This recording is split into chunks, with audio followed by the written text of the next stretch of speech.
This is a Muscle Cat Media production.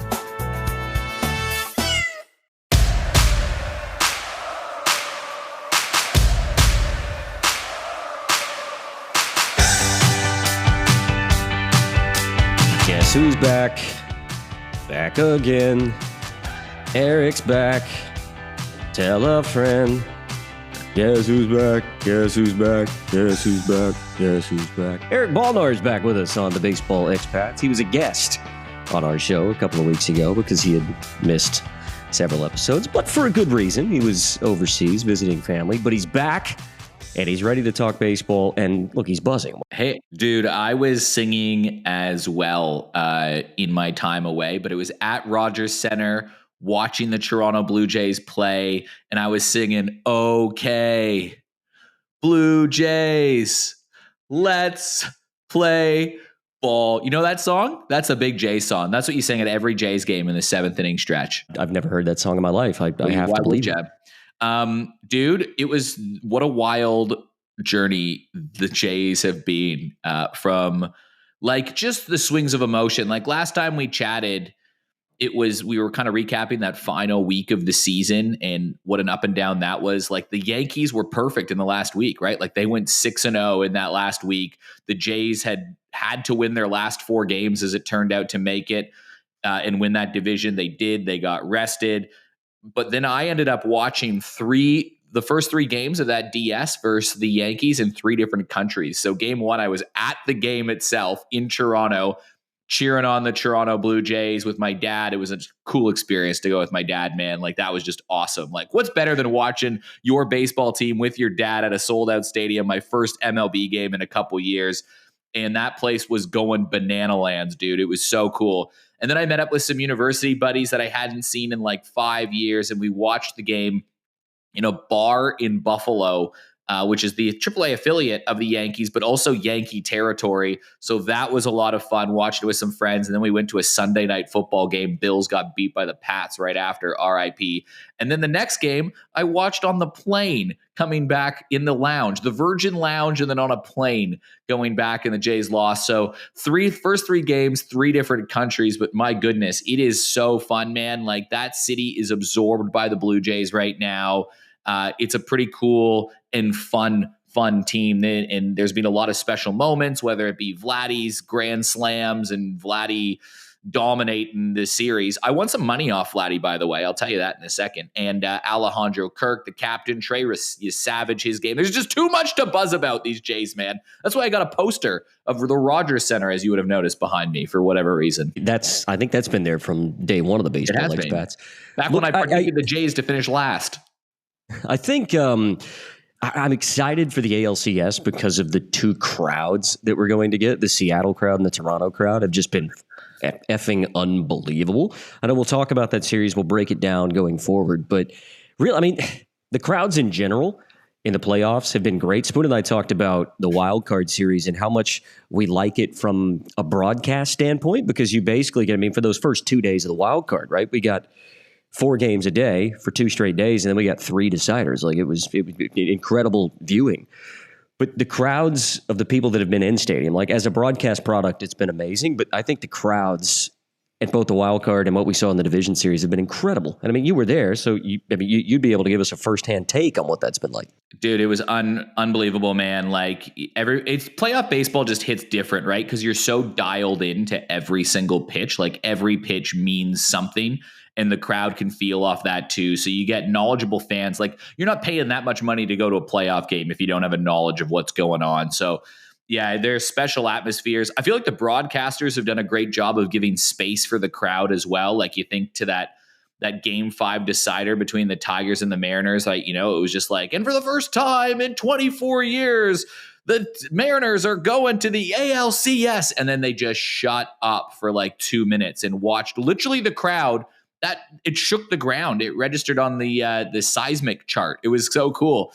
But yeah, man, like, do you think though these series, so you got the final 4, the Brewers, the Jays, the Mariners, and the Dodgers, unless you're a Dodger fan, everybody's cheering against you, right? Because those are 3 teams that are easy to cheer for. Like nobody hates the Brewers, nobody hates the Mariners, nobody hates the Blue Jays. Like everybody in the world is cheering for any one of those three teams. It feels like Dodgers versus the field right now. Well, yeah, it's a good point, and we'll talk about it whenever we break down the two series. But, I mean, aside from the Dodgers, you've got three franchises that are trying to break droughts, right? I mean, the Mariners and the Brewers have never won a World Series, and for Toronto, it's been, since that 91-92 back-to-back season. So, I mean, it's been 30-plus years for Toronto fans. So it really is three teams that I think all of the neutral fans are cheering for. It's weird watching the Mariners-Blue Jays series for me as a neutral because I don't really know who I want to see win that series. Obviously, I'd like to see Toronto win and go to a World Series for your sake, but this Mariners team has just been so much fun to watch,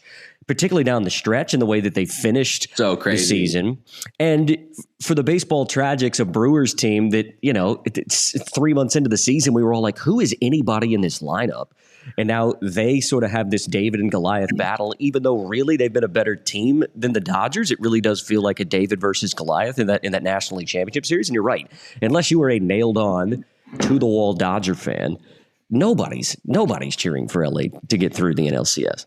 What I love about these matchups too is that like everybody seems to have this rookie that's come out of kind of nowhere to like. It's a good point, to do it, right? Like it's been fun. Like even think about the teams that have been eliminated, right? Like Cam Schlittler was unbelievable for the New York Yankees in these playoffs. Obviously, the Game 3 decider. Obviously, he pitched well against the Jays in that final game. Man, that wasn't his fault. But what about? We start with a celebrity, Roki Sasaki. Like, how good's he out of the bullpen? Like how is he just is that his future role? Like, is he just going to be like the best closer in baseball? Like, look out Mariano, because he looks nasty when he's coming out of the pen in that short spurt, and he hasn't allowed anything. Like, he's untouchable right now out of the bullpen. Misiorowski, another rookie. What did he pitch today in that deciding game? Like 4 innings, 3 hits, shut down the Cubs. Trey Savage, are you kidding me? In his debut pitching performance with the 11 strikeouts and 5, like the list of pitchers who have thrown 5+ shutout innings with 10+ strikeouts is 1. It's Trey Savage, and it was his 5th ever MLB start. So it's crazy how impactful these rookies have been, and they all got drafted like last year or the year before. And Chase DeLauder got a call up to play in the wild card game for the Cleveland Guardians. Like, are you not finding it unbelievable about how impactful the MLB draft has become? Like, last year's draft guys are making an impact right now in the playoffs, which is mind-boggling. I can't remember ever really looking at that in MLB history before. Yeah, and this is something that we've touched on a few times throughout the year, is the popularity of college baseball and the way that the NIL has impacted kids going to college rather than going directly to the pros means that the development of these guys is so good by the time they're drafted. Whereas in years past, 10, 15, 20 years ago, it was very rare to see somebody get drafted and then see them in the big leagues even 2 or 3 years later. Do you know what I mean? It was always like, it's why the draft was kind of irrelevant, because you felt like, well, I'm not going to see this guy in my team's uniform for 5 years. If he's 18 years old and gets drafted. That's completely changed now, because the way that these kids develop and basically have to stay at least through their junior year in college, that they're almost, they're ready-made prospects. And I think that's what we're seeing. And it's why you can have such an impact as being a quote-unquote young guy. But a lot of these guys now going to frontline college programs in the U.S., they're drafted, and within 6-12 months, they're ready. And it's cool because you get to see those guys. If you don't follow these teams, and again, teams like the Mariners on the West Coast maybe haven't been followed much by a lot of people. The Blue Jays could be similar for a lot of people in the U.S. because they're, Canada's team. The Brewers are a team that is just full of seemingly random guys that has worked. We've talked about them all year being like, where has this come from this team? And the postseason is that time where a lot of these guys make names for themselves. It's another sort of funny thing that I've seen. And again, I don't want to keep harping on it because it seems like I do it every episode. The Major League Baseball schedule and what they need to do with it going forward. When it gets to postseason time and you have so much meaningful baseball, it's baseball's second season, right? It's so different to what we see in the regular season. I mean, you said that whenever you're there and you're watching it, you're hanging on every single pitch. Is there a way, if we shorten the season, to make baseball more meaningful like what we see in the postseason? It's so hard to bottle that because unless it's postseason baseball, I mean, we're lucky enough to get back-to-back nights of elimination baseball in a division series, and there's no way to replicate that without without the win or go home actually being on the line. It's impossible to replicate that. But is the season too long? Not just from the standpoint of it being too many games, but does that impact the meaningfulness of individual games? Because when we get to October, it's unlike anything in sports, I think. Dude, and we're really biased, but it's unlike anything else. There's no and there's very few sports that you have like the level that ups in the playoffs, right? Like NBA, the intensity dials up, but it's still that 5 versus 5 game, and the bench shortens, but the game kind of feels the same, right? Like NFL game sort of feels the same, right? Like they're hitting each other hard in the regular season. Playoffs kind of carries over. You do have these pressure moments. Hockey is a bit different because the game changes in the playoffs in NHL hockey just because of the physicality of it. But baseball, you're 100% right. Like even the way the managers strategically change they completely change the way they approach the game. Like in that game 5 decider, they used 5 starting pitchers between the two teams. Like it's unbelievable. Like high leverage moments and the high leverage relievers come in like the 3rd inning, and they don't care about what happens later because they play like there's no tomorrow, because there might be. That said, I completely agree with what you're saying, except for the fact that I think these games are so fun and enjoyable to watch in playoff baseball because it's the punchline, right? And the setup is a regular season, 162 games. That is a marathon. And that's the whole strategy, is you have to win a marathon in order to get to the sprint. And now we get to see which team is not only the best marathon runner, but which team is the best short distance runner as well, too. And it's the sprint that all those little things, make the big difference. Like, you know what? You look back, the Jays beat the Colorado Rockies in May by a score of 27-3. If the Jays don't win that game, they don't win the division. So you could look back at that 162 and say that was the moment the Jays won, because it was one small difference. The difference is in the playoffs, those small moments make a big difference and they're more magnified. So I hear what you're saying, but I think the length of the season is what makes these playoffs so much better, because we know how different it is. And sometimes it's better just to have yin and yang go against each other. So I like the balance that the two provide. So hear what you're saying. I want more of it as well, but I don't think it happens without this, right? Yeah, no, I think it's a good point. It just feels like a lengthy buildup to get to a month of meaningful baseball. But you're right. Without that lengthy build, without that setup, you don't get the punchline, right? No joke is good without a perfect setup. The punchline alone is not enough. So look, I hear where you're coming from. And look, before we jump into series previews, ALCS and the NLCS starting tomorrow, what have been some of your takeaways from the postseason so far? I know we've talked a lot about fundamentals on this podcast, and fundamentals have seemed to go out the window for some of the teams that have been eliminated from the playoffs. The Phillies, for instance, may still be playing baseball if they could field a ground ball correctly. So it does seem like, and that goes to the point that you mentioned just a moment ago, that everything's magnified. Those little tiny mistakes that maybe don't necessarily change the course of a regular season can change the course of a postseason. But what are some of the things that you've been honed in on during the playoffs? The teams that have the best bullpen and the teams that play the best fundamental are winning the baseball games right here, right? And you look at the Jays. I know there was question about the bullpen going into the playoffs, but now they're just throwing their best guys. You could not tell me the Toronto Blue Jays do not have a good bullpen when they win and won a bullpen game, throwing 8 different pitchers across 9 innings in the Bronx to hold the Yankees, that lineup, to almost nothing in their series clincher. So it's about the bullpen and it's about the fundamentals. Like, are you taking away runs through your efforts on the field? We saw that at World Cups, right? Like, that's what was magnified, is the teams that make the play they're supposed to, plus some. So I think the defense is the big one for me, and the rookies, right? Like I know we mentioned that earlier. So I guess those 3 things: fundamental baseball, bullpen, and drafting players are making an impact way quicker than they ever have before. Well, let's jump into it. We'll start with the ALCS, which is the first series to begin. It is tomorrow, Monday, Australia time, and a Sunday night game in the U.S. Mariners and Blue Jays. We, of course, start, I believe it's in Toronto. So Seattle, obviously, coming off the back of surviving that 15-inning winner-take-all epic versus Detroit, where Polanco's walk-off, the longest winner-take-all game in Major League Baseball history. Toronto coming off of a 3-1 series win against the Yankees. and their first ALCS for what I believe 10 years, 2016, the last time Toronto was in an American League Championship Series. You mentioned Vladdy at the top of the show. He mashed all series. The bullpen has been outstanding. Game one is interesting, and you would have been licking your lips, I think, watching that 15-inning game because of the amount of pitching that Seattle had to use. So they're going to give the ball to Bryce Miller in game one because Castillo and Gilbert were both used in relief in game five. I haven't seen the rosters. I don't know if Brian Wu has been added to the ALCS roster or not for Seattle. That'll be a massive tick for them if he has. I know that he was sort of questionable after the DS, and it was just sort of a day-by-day with him.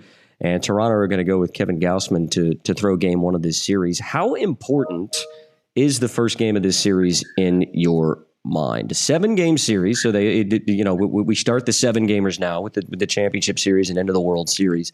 How important is this first game, do you think, for Toronto? They have to have this one because it's the one that you should have, because the Mariners are coming in with a depleted pitching staff. They emptied the tank to get there. One, you're hosting a home series, so you have to do it. But remember, the series format is now 2 at home, 3 on the road, 2 at home. So if you lose that first game, it puts a heck of a lot of pressure on game 2. And then if you lose game 2, the series may as well be over, going down 0-2 to 3 games in Seattle. This is the game you kind of have to have. It was like that when the Jays played the Yankees. It's in game 1. It's where the pitching mismatch is a little different. But the series is interesting, right? Because both teams are arguably missing their biggest star. Like, they're the all-stars. You got Bo Bichette missing for Toronto. We don't know if he's going to be on the roster. Same with Brian Wu for Seattle. But yeah, game 1, it's a great question, man. I think they have to have it. Jays, it'll be interesting to see what they do. I'm assuming they're going to go, like, where do you put Pitch Savage? Like, when does he start? Yeah, I mean, it's a good question. So what, he would have pitched 3 days ago. Maybe you throw him in game 3, the first game on the road.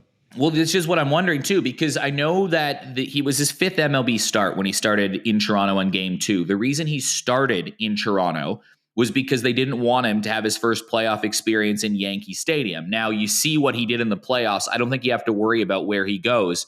The wild card here for the Jays, I think, is if Chris Bassett is able to go and play, because his splits at home and on the road are vastly, vastly different. So I think Bassett would go in one of those first 2 games. I guess the question that the Jays have the advantage that they can line up their pitching how they want, right? Like, they played last on Wednesday night in North America. They don't play again until Sunday. Everybody gets their full rest, and because it was a bullpen game. So they haven't had a starter go in your regular 5 days. The Mariners have to go on the back foot. So if you're the Jays, you got to ask, who are the 2 guys that I want to start twice? And for me, it's Gausman and Savage. So I'd probably go Gausman 1, Savage 2. But the Bassett is the problem because his splits at home on the road is different. So it's almost, you have too many options for Toronto. Like, how do you go about it? But yeah, it's a tricky one. It's a really tricky one. What would you do? Look, you're damned if you do and damned if you don't, right? Because no matter what, we're going to be second-guessing decisions. And we sort of did that for Seattle in the division series because their pitching didn't really line up like we thought it would. But it ended up working out for them because they had a Logan Gilbert who was fresh enough to pitch in relief, for instance. Castillo was able to pitch in relief because of the way that series ended up. It never should have gone 5 games. If you're a Mariners fan, you're sitting there going, how did we end up getting to game 5 in the first place? But look, the playoffs is so different because it's you have to keep in mind, if it gets to the back end of a series, who are we going to have available? And you don't want to think like that. It's like whenever you and I were talking about tournament baseball, you sort of in your mind go, well, if we win this and get to a championship, we will have to throw X because Y won't be available. So what do we do with X?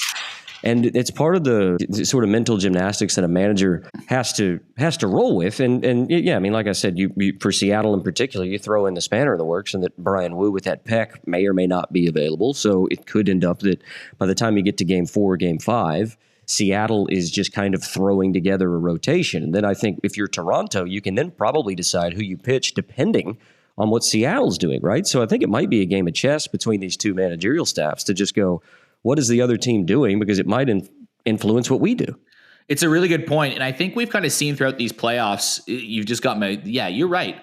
So do you think the Jays in that sense will just say, we just want to take whatever game is in front of us and we're going to throw whoever is the best chance to win that game and worry about the rest of the series later? So game 1, Gossman, game 2, you Savage, whatever that may be, but it's a short leash, right? Like if Gossman struggles early, give him the yank, and maybe even you Savage comes out like, who knows? Because the Mariners are in that situation too, right? Like they had to fight just to get to this spot, and they're going to need a couple days to kind of bounce back and have their rotation healthy. But they used all their starters except for Bryce Miller in that game. So yeah, it's an interesting one. I mean, it's two different styles though, right? Like I was thinking about the Brewers versus Dodgers and Jays versus Mariners and was kind of hoping these matchups, because I think both of these matchups is kind of like celebrity versus villagers, if that makes sense. Like I'll explain what I mean. And the Mariners are the less extreme example, but the Mariners have Julio Rodriguez, who was already their star. He was here.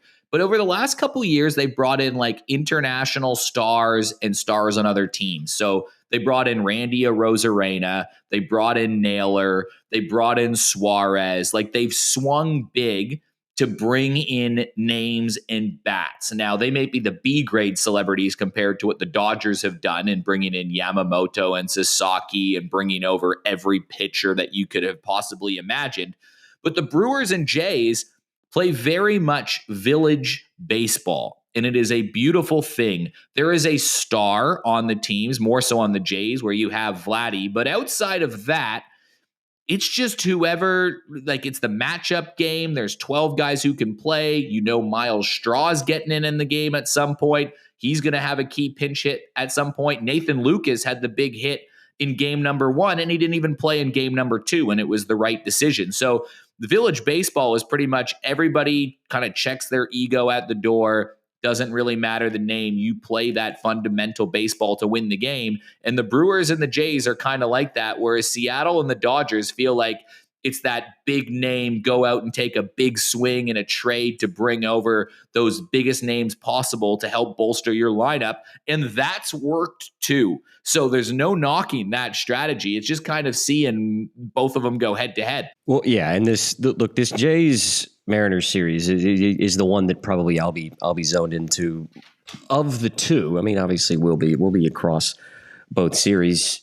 Jays took the season set 4-2 against the Mariners. And more broadly, if you look at the last 3 years, the Jays have won 11 of the 18 games that they've played. So 11-7 against the Mariners. And you typically don't go back 3 years to look at that. But what it does is it tells me that these teams are relatively even matched, but they're much different teams, right? You've got the run creation edge for Toronto, run prevention for Seattle. So for me, that's where the difference lies in this series. When Seattle's on the bump, Toronto's at home plate, that's where the difference happens. I don't think, even though Seattle have a potent offense that can explode, we haven't really seen that from them yet in the postseason. And I don't think that you want to be running in an offensive battle, a high-scoring game against a team like Toronto. I just don't think it's a battle you want to get into. So for mine, I think that's where this series will be won or lost. In the playoffs, and Seattle came back from 9-2 down to win or whatever it was. Yeah, I'll have egg on my face, probably for sure.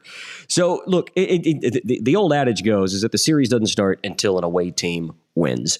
So I think you're 100% right. Toronto's got to throw their best the first 2 games because they're not going to see Seattle's best likely until they get to Seattle. And if you're the Mariners, on the flip side, you go, you know what? If we drop the first 2 on the road, we know that we've got our 2 best probably in Castillo and Gilbert that I imagine will go in games 3 and 4.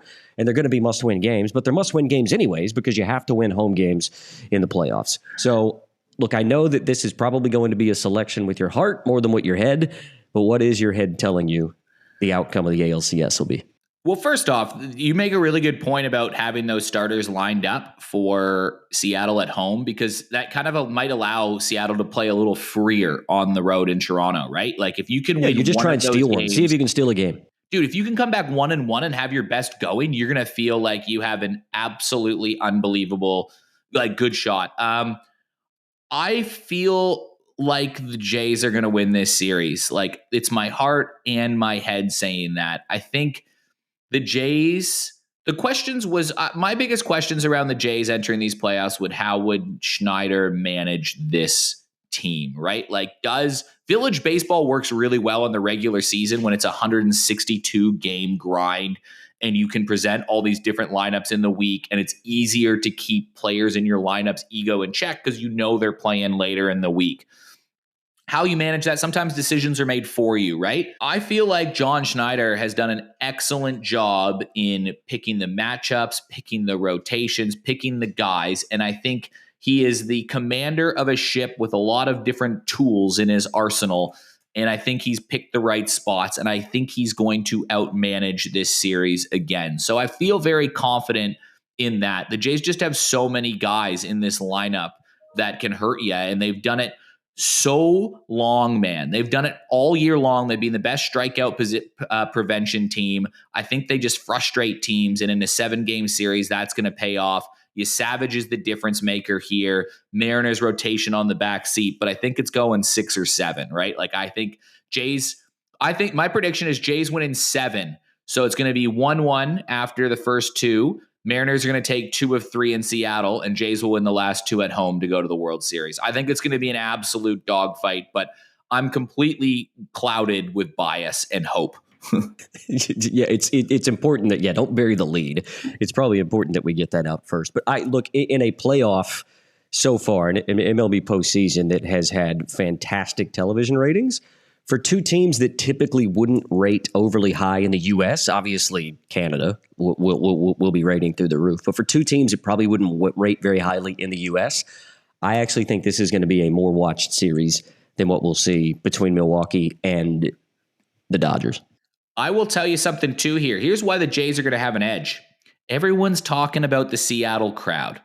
You know what happens when the Jays play Seattle in the regular season in Seattle? It's a Blue Jay takeover in Seattle, dude. Like, it is, all you hear is "Let's go Blue Jay" chants. It's been to the irk of Seattle Mariners fans because there's so many Jays fans in Vancouver and they can just drive an hour and a half to go see their team play. Good point, yeah. If you are a Blue Jays fan in Vancouver and your team is playing in the AL Championship Series in a city an hour and a half away from you, how much money are you paying to go to those games? You're going.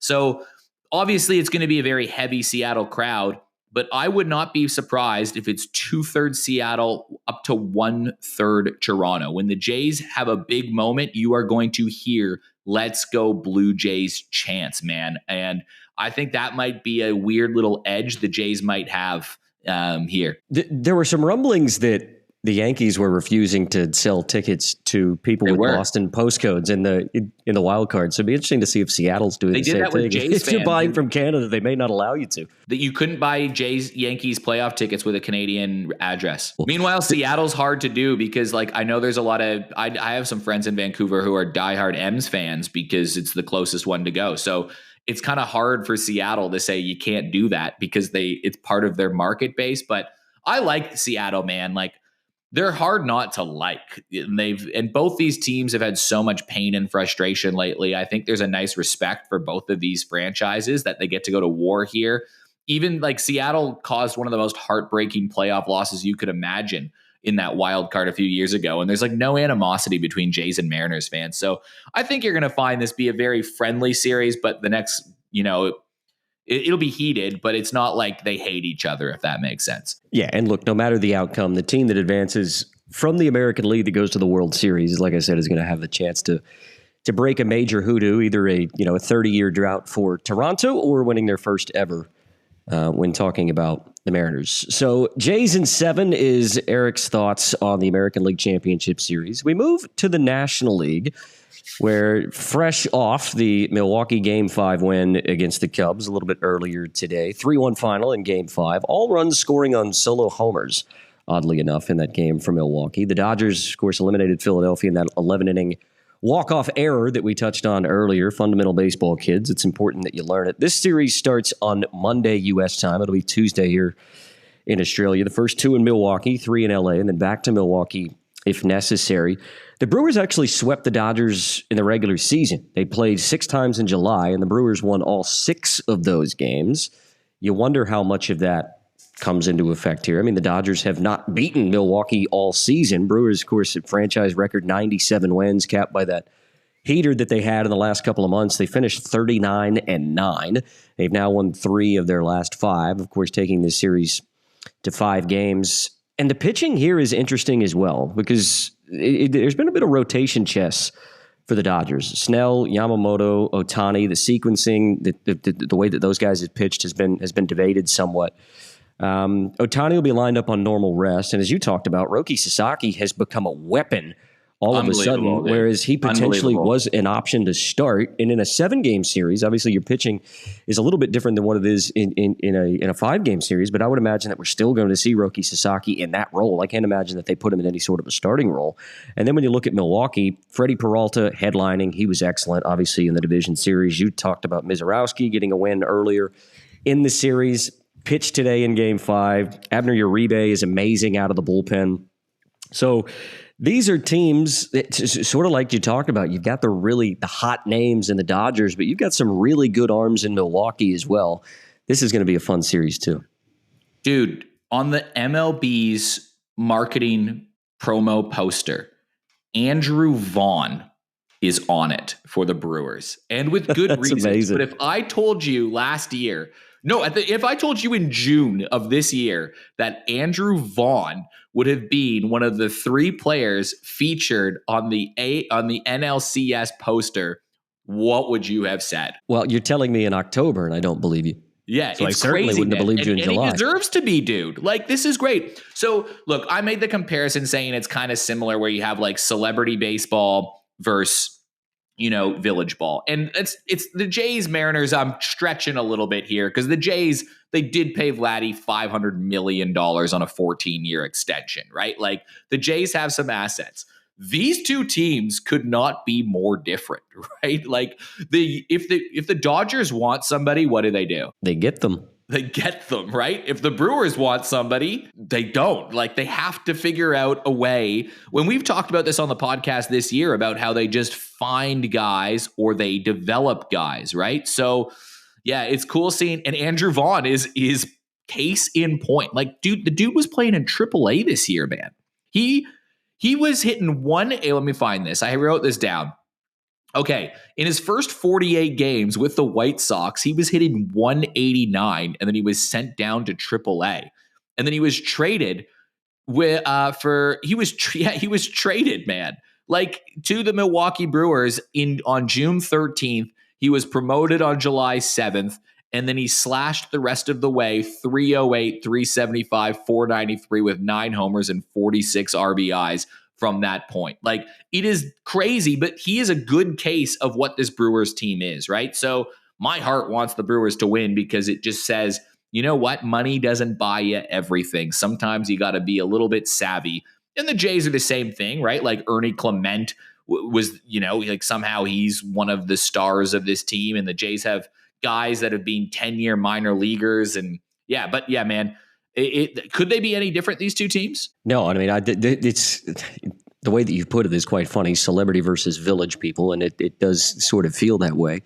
Funny how this Milwaukee team has really fed on itself, because they really, like, this is not a team that at the beginning of the year anybody had on their radar, right? And everybody expected the Dodgers to just walk through the National League, get to the World Series, and then who knows what happens in a World Series, right? It's usually a toss-up, the series. But this is a replay of the 2018 NLCS where it was the same home field advantage setup. I mean, obviously the teams are much different now. LA won that series in 7. Does it feel like that this is going 7? Because I just feel like there is this vibe around Milwaukee, and it's easy to kind of dismiss LA because they didn't play great baseball and in patches during the year. At times it was shaky, maybe in the wild card series. Well, I guess no, before the wild card series. At times it was shaky early in September. They came home really well. And then they played Cincinnati, who, let's be honest, didn't really have any reason being in the playoffs. As you said, it would have been the biggest playoff upset of all time if Cincinnati had won that series. And then they played a Phillies team that really just kind of shot themselves in the foot that entire series, and just in typical Phillies fashion, choked in October. So I don't really feel like the Dodgers have been tested either. And I don't know if they're as good as what we thought they were, but there's still this aura about them where you expect the Dodgers to get it done. I haven't looked at the odds. They may be the favorites in this series, but something's like screaming Brewers in 5, Brewers in 6 in this series for me.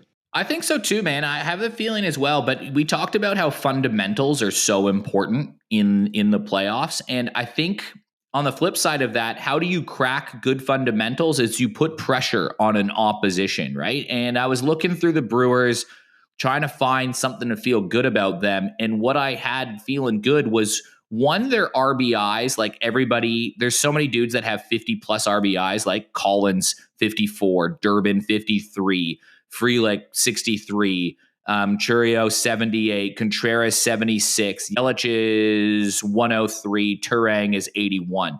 But how about the stolen bases, man?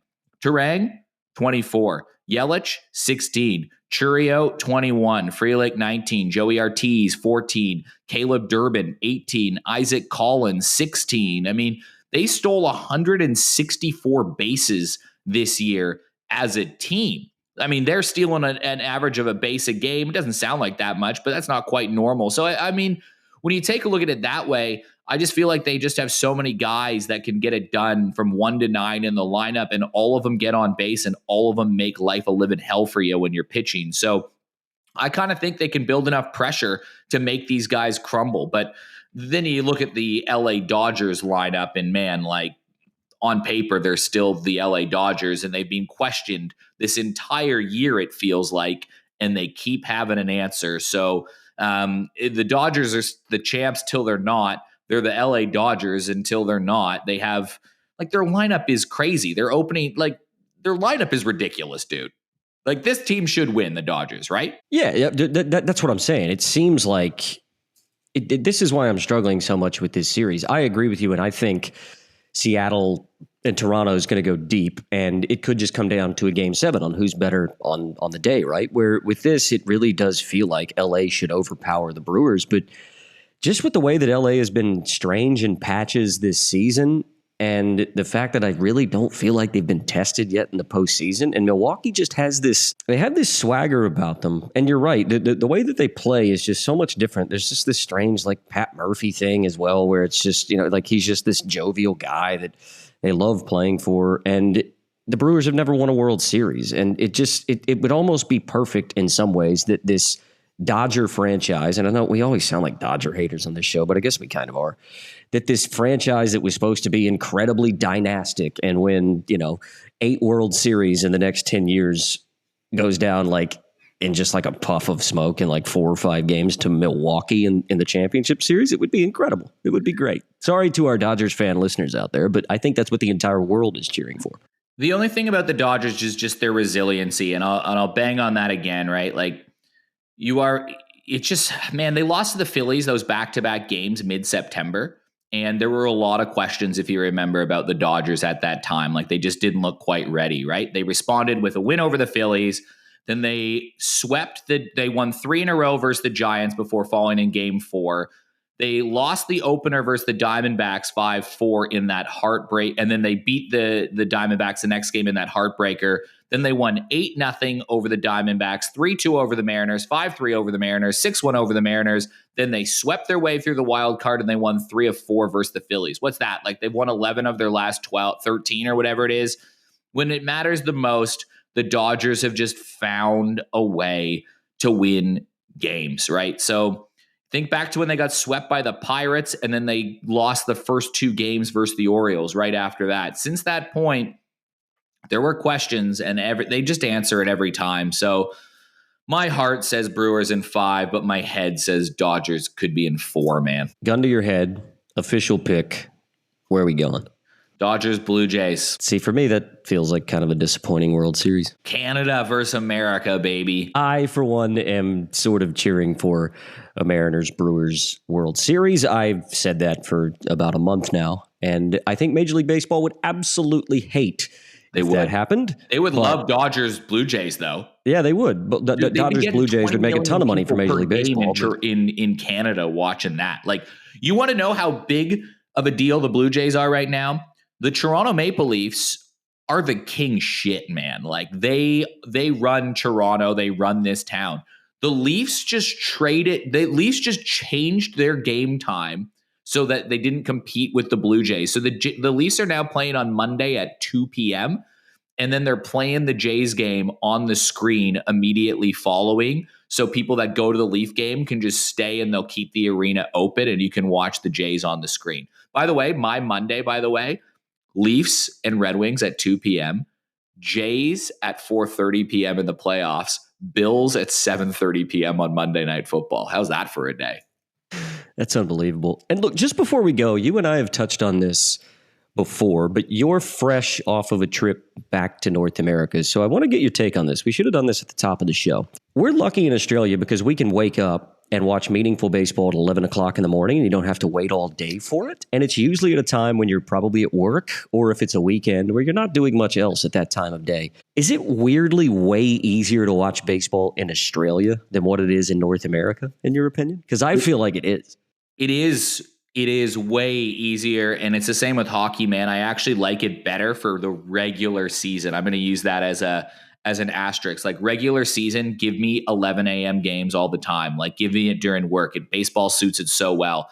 The problem is when it gets to the playoffs, it's really inconvenient for the Jays to be playing at 7:30 in the morning or at 8:30 in the morning. Like all I want to do is be done with my day, not think about anything else, have some food, have a couple beers, and just live every moment of it, right? Like I'm going to be watching the Jays game, but they're at 10:30 in the morning, and like I'll have a couple bullets to fire, or maybe I can move a meeting here or there and just have a full focus. But like, this is baseball. They play every day. I can't be like, hey, Monday, Tuesday, Thursday, and Friday, I now need to cancel my mornings because the Jays are playing. It sucks. Like, I wish it was that. So, like there's going to be a couple days where I'll send that message like I did.